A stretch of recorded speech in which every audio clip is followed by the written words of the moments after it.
हाँ जी सर। क्योंकि 2024 की भी हमने आपने जिक्र किया है, अभी अलायंस बनाए, इसका नाम इंडिया अलायंस। हाँ जी। वो लगातार चुनाव हो, 20 का चुनाव हो, 24 का भी पर्सनैलिटी सेंट्रिक चुनाव एक तरीके से हो गया।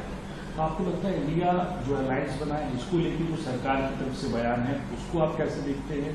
और क्या इंडिया से भी कोई ऐसा चेहरा होना चाहिए जो इंडिया को रिप्रेजेंट करे और आगे जाके चुनाव में इंडिया को प्रधानमंत्री के तौर पे जो है वो कर पाए?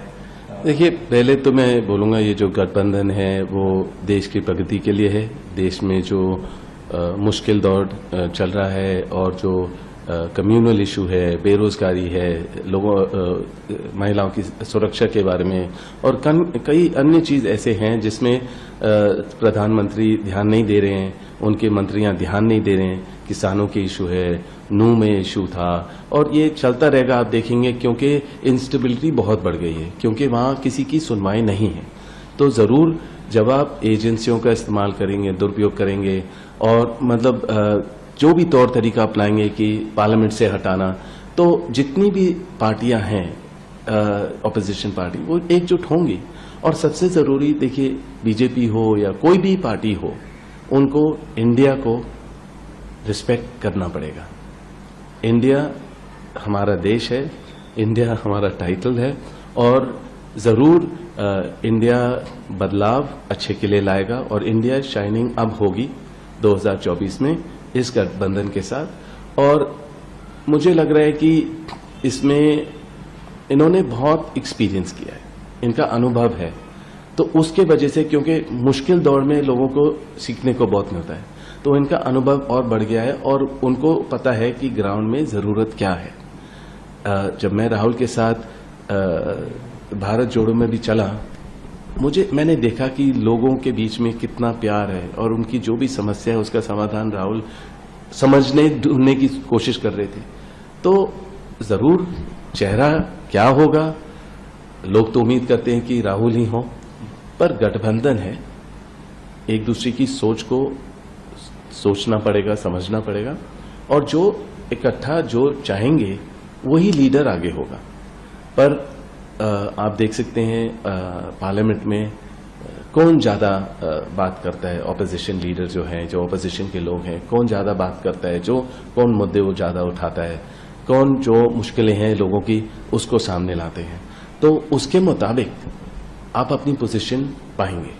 तो मैं कहूँगा कि ज़रूर एक गठबंधन है और सबसे बेस्ट टाइटल इंडिया है और इंडिया शाइनिंग होगी, इंडिया प्रोग्रेसिव होगी और आने वाले दिन में 2024 अच्छा टक्कर देंगे बीजेपी की सरकार को और उनकी जो नाकामियां हैं वो सामने लाएंगे और सुधारेंगे।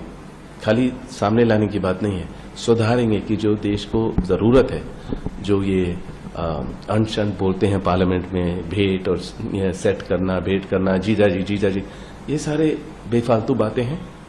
मेरे ख्याल से वो समय ज़ाया नहीं करना चाहिए।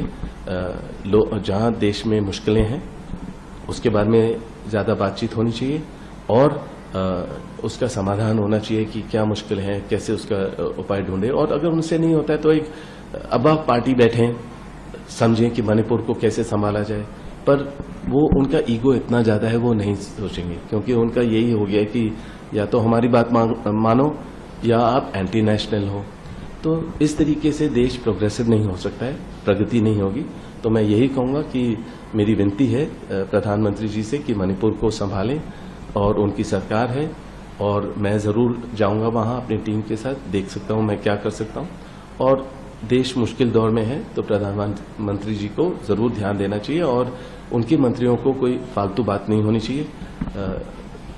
जो हमारे महिला पहलवान हैं उनके बारे में भी थोड़ा सोचना चाहिए। तो हर इतने सारे मुद्दे हैं, वो मुद्दे के बारे में बात करनी चाहिए।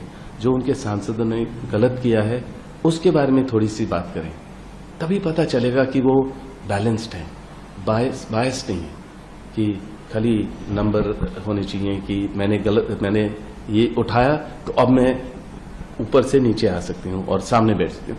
तो मेरा यही कहना है, मैं और ज्यादा नहीं बोलूंगा, ना उनके बारे में कुछ गलत बोलूंगा, क्योंकि मैं उस तरीके से, मेरी सोच नहीं है।